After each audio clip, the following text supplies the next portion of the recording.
HASS. Now, there are people that swear by this, but it scares me, and I'll let you know why as we go. Now, the main difference between ESS and HASS is that HASS will go beyond the operating limits to some extent. So it would take it, for instance, now it could be just like acceptance testing where you barely go beyond the temperature limits, but HASS tends to be more than that. So it stands for Highly Accelerated Stress Screening. You start with a HALT, or else you can do the HASS as long as you have brought one item to full failure. So you might as well call it a HALT then. There are two different common profiles that are used in HASS. I'll compare it a little more with the ESS. I'll give you some information, some guidance on sampling, and there's even more information in that Mill Handbook 344A. That has got the best sampling advice of any screening document I've read. It's really good. Some of the mathematical stuff, that's when we're delving into the land of how many flaws are there that I can't find. I like things to be defined. So that one's hard for me. And then how to double check a HASS profile. It's the same with ESS. Okay, no matter what you call it, this is a good way to check your screening profile. The main difference, like I said, it's a purposely aggressive approach. Many considered ESS, as described in the IEST recommended practice, to be a tame test. Now, the people that first started putting the documentation together and were using this looked at it as extremely stressful.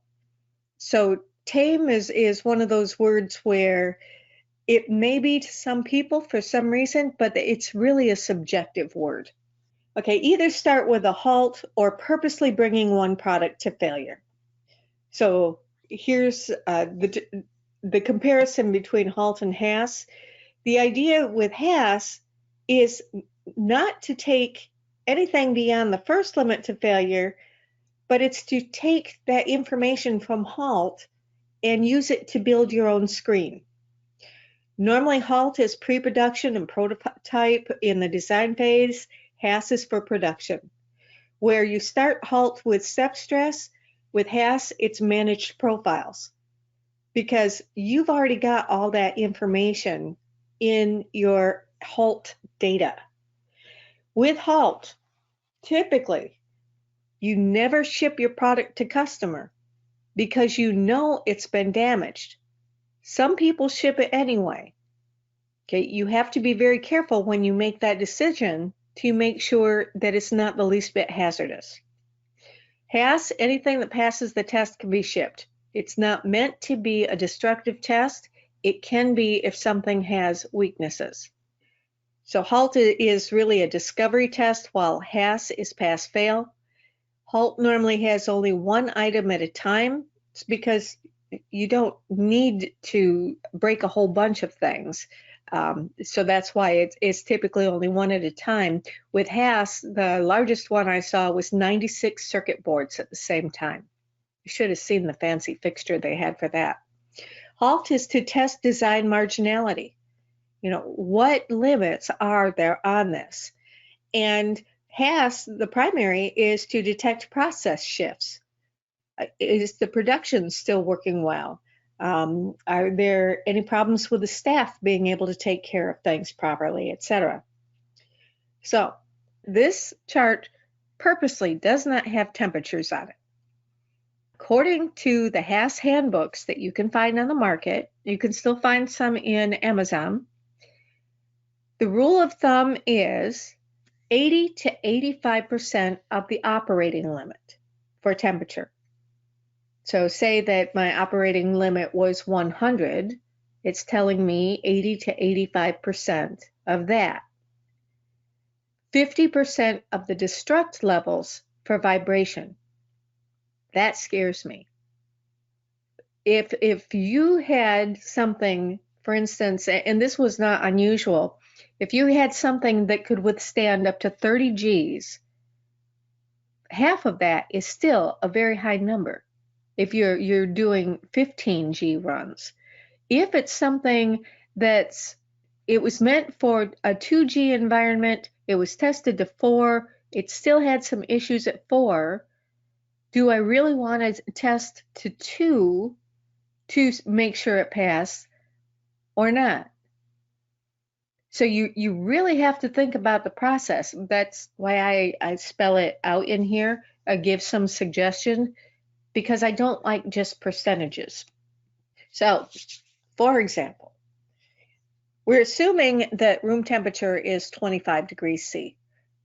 That's simply because it's easier to add 5s and 0s than any other number. You have an upper operating limit of 90 degrees, a lower operating limit of minus 30. So what you would do on the left-hand side, you take your upper limit, so the 90 degrees, minus the room temperature of 25, that gives you a 65-degree temperature margin on the hot side. 80% of the temperature margin is a 52-degree difference. So what you would do is add your 25 to the difference, and you come up with a high temperature for the profile of 77. If you were just to multiply by the upper temperature, you're going to come up with a different one. It's really the margin that you should be taking the 80% from, 80 to 85%. It's enough that your item probably doesn't have to be in service under those conditions, but you should be far enough away from the breaking point that you don't need to worry about it.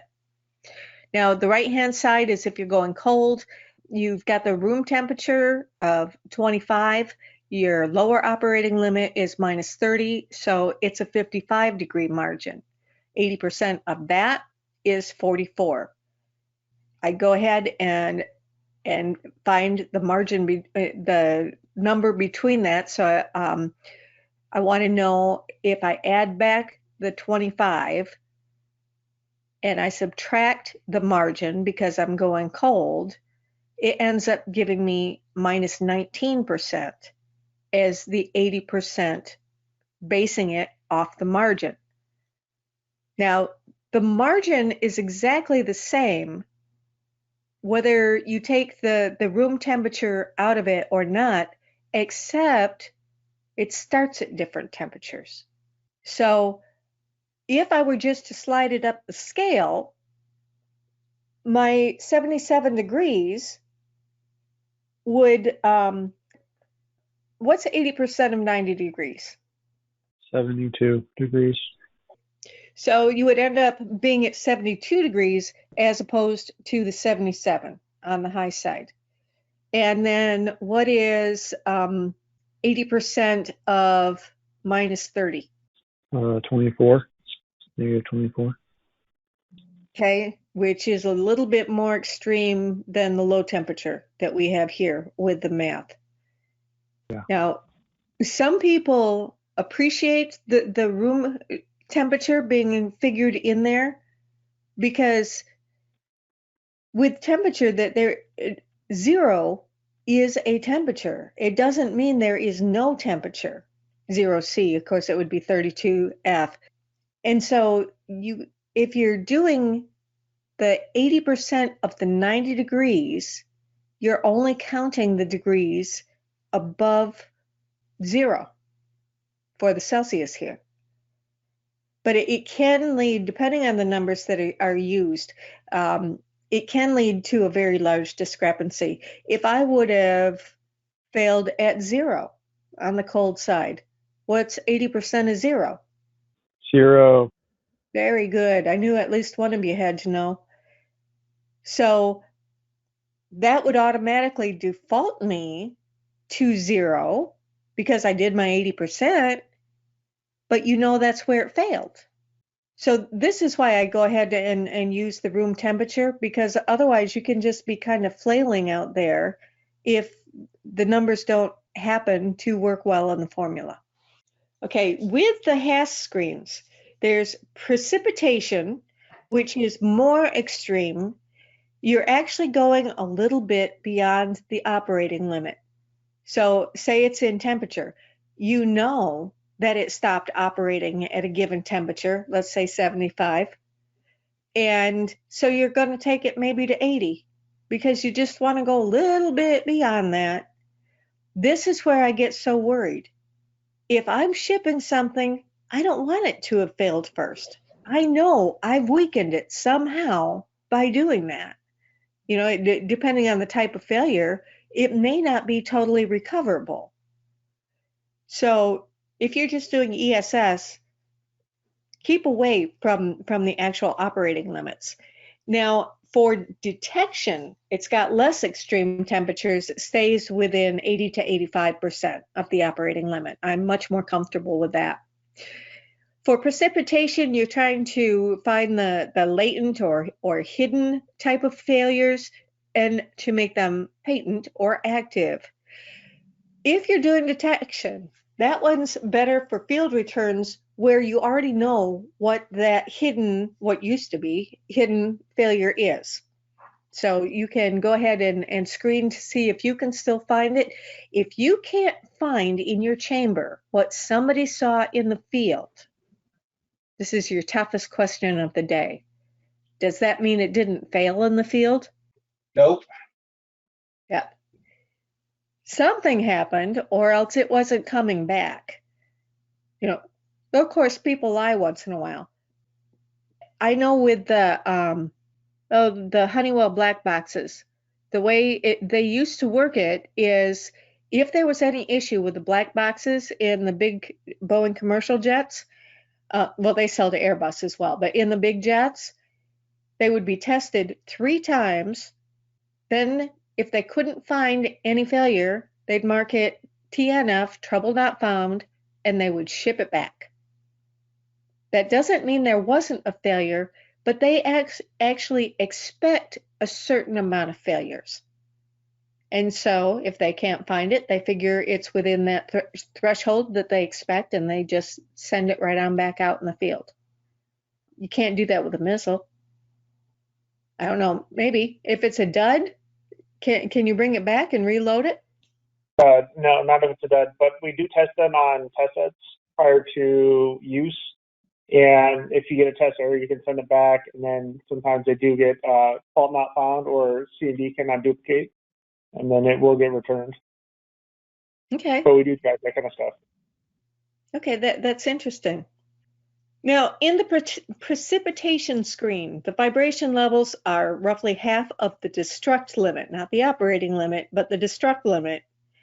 For detection, they use tickle vibration, very low levels. This tends to be in the 3 to 5 G area, just enough so that the shaker's just barely rumbling. Precipitation is for stimulation, detection is for simulation. For precipitation, the most helpful thing in advance is having run a HALT. You've got to use those numbers. And then for detection, it's good field data that's the most beneficial, knowing what types of failures are out there. Can I replicate them in my lab? If I can't, it might be that I don't understand the failure well enough. So don't give up on the first try. Okay, they tend to go into a mixed profile like this. So precipitation goes up to I'm sorry, when I did the chart, the numbers didn't line up very well. I purposely didn't put real numbers in other than room temperature at 25 because it's to represent any of these limits.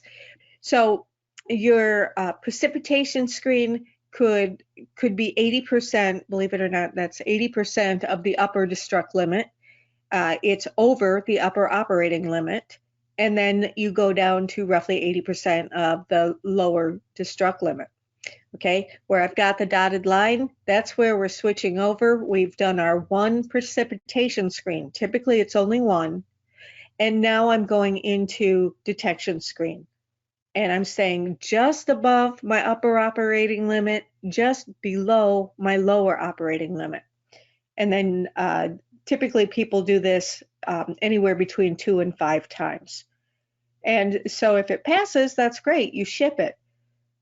My concern with this is still you've already taken it past the place you already know it stopped working correctly.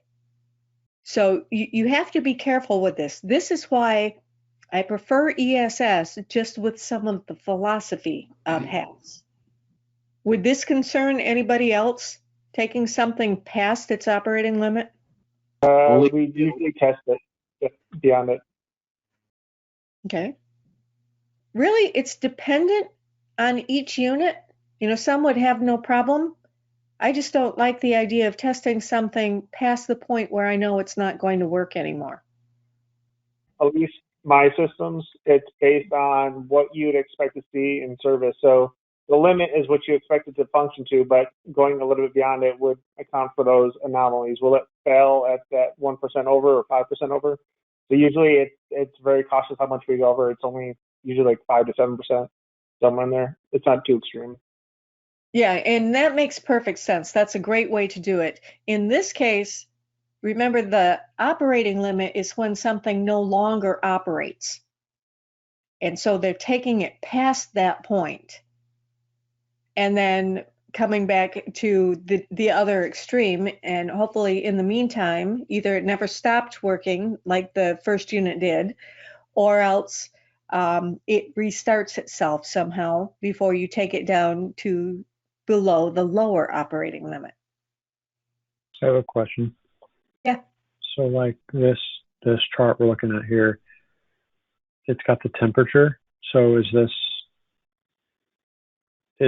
all the concepts and ideas that we're talking about? Are you only applying these to temperature ranges and not things like vibration or shock? Vibration could be run at any level at the same time as this. I just did it this way because it's so difficult to try to show vibration and temperature at the same time. So like the destruct limit for a temperature, would that be like, when, I don't know, like when wire insulation starts melting off or something like that? And then maybe for vibration, it would be, I don't know, like you probably have to have empirical data to know, but like maybe like when something's starting to crack or getting its yield stress or something like that, maybe. Yeah, or maybe your decision is that you consider it no longer fully operational when the screws come out, because at that point it may just be an accident waiting to happen. You can define your own idea of what that limit is. Oh, okay, so like for the screw coming out, your upper destruct limit wouldn't necessarily be a certain level of G's. It might just be as soon as we see a screw head pop off or something like that. Maybe it wouldn't be like a number per se. Well, you would take a look at the G level when that happened, but what I was trying to say is you might consider that item to no longer be complete or in an operational mode if you start to lose hardware off of it. Right, totally. Yeah, that makes sense. Okay, thanks. Sure. Okay, a few notes on the two different types of cycles. For the precipitation screen, you're doing your ramp rate as fast as possible, which, like I said, in nitrogen chambers can be as fast as 100 degrees C per minute air change. For the detection screen, a slower ramp rate, now notice, typically 5 to 30 degrees. Do you remember when we looked at the table yesterday of what different companies were using for the temperatures, the temperature ramp rate on theirs? It was in that same range. Now, something may react very differently to 5 degrees C than it does at 30 degrees C. A lot of chambers can't do 30 degrees C, to be honest. But you would pick something in there that you're comfortable with, and you would go at that rate. I prefer things more in black and white. This to me is a big gray area. The different ramp rates can highlight different failures more easily. The dwell time when it gets to temperature must be long enough for product stabilization, and you do a diagnostic check each time. So when it's stabilized at hot, I do something functional performance test. when it gets down to the cold and stabilizes, I would do a functional and performance test. And all that's done before the next ramp begins. I want to show you something. Notice on here, there's roughly the same amount of degrees on the hot side from room temperature as on the low side. This doesn't always happen. Some things are really not very good in the cold. What was it? I believe it was, I used to get Hewlett Laser Packard. with the lens. Pardon me? Sorry, I was just maybe the laser with the small glass lens that got crushed. Maybe it was that one.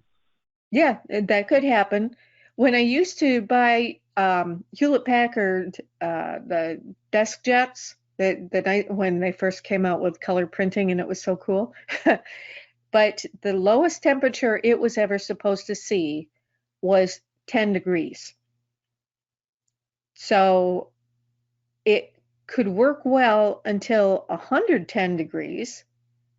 So if I'm thinking of room temperature as around 70, 75, then there's a much bigger gap. That's 65 degrees colder it can go, but only about 25 degrees higher. So these are almost never mirror images of each other. You may have a much smaller peak for one temperature or the other. But in almost anything that you've got this type of cycle written out, they make it look like it's perfectly symmetrical. I just want to warn you, it may not be. So don't try to force it to be. Use your actual data numbers that you have. In the precipitation screen, the one that's more harsh, it's more likely to precipitate defects. The claim is it will not harm good product. It's unlike traditional testing, which would use more repetitions at lower levels.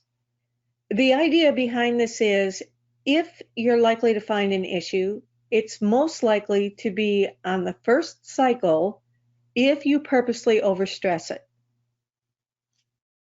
And then this one says 2 to 3 cycles of combined stresses.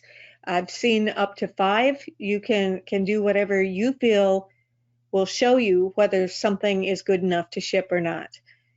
Typically, you use temperature, vibration, and power cycling. So again, that sounds very similar to ESS. Now, if you want to guarantee the safety of your selection, okay, say that you have, you want to make sure that you're doing enough cycles. What you would do was run the profile for as many cycles as necessary until you find a failure. So say that takes 20 cycles to find a failure. And you're back to percentages, because if you chose 4 cycles, you would know that you used up approximately 20% of useful life just during your screen. Your organization needs to tell you if that's good enough. A lot of HASS enthusiasts, they're fine with 20%. I would be much more comfortable only taking 10% of life, but that's up to each organization. Just even if you don't measure it, always remember that the screening will take out some life. Now, the sampling is different with this style screening than with HALT. Here, because you're going to run basically all of your production through it, it normally starts at 100%, especially if you're just starting that production line. So you want to make sure that it's doing well. And then you have to take other things under consideration. So just as examples, is it something that's meant to save someone's life, like an airbag sensor? It needs to work when it's supposed to work. It can kill someone if it fails. You might choose to keep your screening level higher because it's a life-saving device. Same for a pacemaker, a landing gear panel. I had tested the landing gear panel with the lights in it. I told you, I would not want that to fail. That saves a whole lot of lives if you know that you can land safely. Think about whether or not there have been problems out in the field. Are people complaining about something happening that shouldn't be? If you can't find the issue, you know people have complained, you know there is an issue, but you can't find the cause of it yet. It's a good idea to go back up to 100% screening and then drop down again. You don't have to. There is no screening police that are going to come tap you on the shoulder and take you away because they say you're doing it incorrectly. What's correct for you might not be correct for the person sitting next to you, depending on what it is that you're testing. You need to weed out that problem as soon as you can. If you don't want to remove a lot of life from something through screening, can't you also reduce the screening duration, but include like some sort of regular lot testing as well? Yes. Seems like a good way to deal with having being able to screen something for only like maybe even only 5% of its life or less, but do regular lot testing so much percentage of lot testing to failure, well, to full life anyways, just to verify that the process hasn't changed. Right. And the sampling I'm talking about is actually samples taken from a lot test. I should have put it that way. But yes, you've got your lot out there, and say that you run 100 of something a day, and you've decided that 2% is good enough, so you test 2 of those units per day. If one of those 2 units has an issue, you can't say 1 out of 100 failed, because at that point, 1 out of 2 has failed. You have no idea how many other samples could have that exact same issue going on. That's why you step it back up, is because there's no way to prove that everything that's waiting to ship is actually good until you test it. Now, some people might just move their lot sampling up, say you were doing 5%, and they might move it up to 20% because they feel it's safer. That still gives room for bad things to pass by. And so each organization really needs to take a look at, is that okay or not? And I'm not trying to be doomsday, okay? Not at all. I'm just trying to teach you how to protect yourself and your organization the best way. Now, sometimes there are parts, they can't save somebody's life. They can't make any type of big difference like that, but it's mission critical. This is what Ford used to call these things on cars. They're mission critical because maybe your mission is to drive to work every day and then later drive back home. Whatever your mission is when you climb in that car, it becomes the car's mission to take care of it. I had a car. I'm really like in the 60s sitcoms. My first car, the gas gauge didn't work. And I loved it because I went to college Monday through Thursday. They had Fridays off there. Every Friday, without fail, my dad would ask if he could use my car. And I'd say, sure, but I have no idea how much gas is in the tank because the gas gauge is broken. So he'd fill it up because he didn't want to run out. So that actually worked out pretty well. Running out of gas, of course, is not a good thing to do. So it may not be life-saving, but it is mission critical in that sense. It really should work because you could easily run into problems if it didn't. The same thing with a speedometer. I had one car, every once in a while, the speedometer just stopped working. That doesn't matter. It doesn't matter? When that would happen, and my dad was really old school, he'd say, that's okay, just keep up with the car in front of you. It's harder if there's no car in front of you. But again, that falls more under mission critical than absolutely, could it save somebody's life or not? So just some ideas. Now, ordnance, I've found say you have a lot of 100 that ships to you, the company that makes them will actually hold some back. You've tested it before they ship to the customer. After so many years, when your certificate runs out, the manufacturer will pull samples out of their lot and will retest them. And so it comes out of theirs. When I first read about it, I thought it came out of the customers. Now that's probably contractual, but the assumption is if ordnance still blows up, then the rest of the batch is good. So that's their lot sampling, and then we get a certificate saying, okay, this is good for another 5 years.